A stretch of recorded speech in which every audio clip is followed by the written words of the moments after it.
salle avec nos parents à un moment donné. Bon, il y a des enfants qui se réfugiaient dans le jeu, il y en a qui écrivent des poèmes. Nous, on écrivait plus facilement des poèmes. Hein.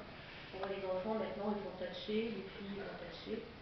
Mais je crois que le problème des jeux, bon, nos maris ont aimé des films de guerre et regardent encore des films de guerre, hein, des cow-boys et tout ça, donc c'était quand même des films avec des armes.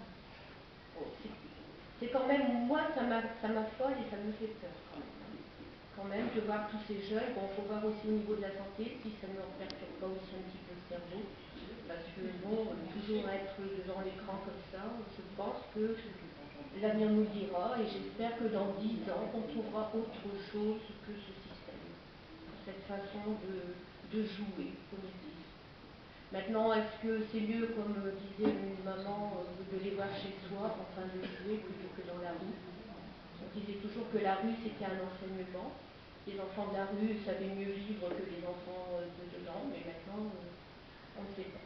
On ne sait pas du tout. Mais ça reste toujours un point d'interrogation. Je ne sais pas si on aura encore des réponses aujourd'hui à tout ça. Pour moi, c'est un avis. Voilà. Michel, je voyais que tu réagissais. Pas tellement. Moi, j'ai joué 2 ou 3 fois, c'est avec les petits-enfants. En me disant, bah tiens, ils font ça, et je vois un peu ce qu'ils font avec eux. Et puis, ils étaient contents que je les accompagne. Mais c'est vrai aussi que ce qui m'inquiète, c'est un peu la violence. Avec les voitures, on fonce des bolides, on le fait pendant la vraie vie, quoi, ces trucs-là.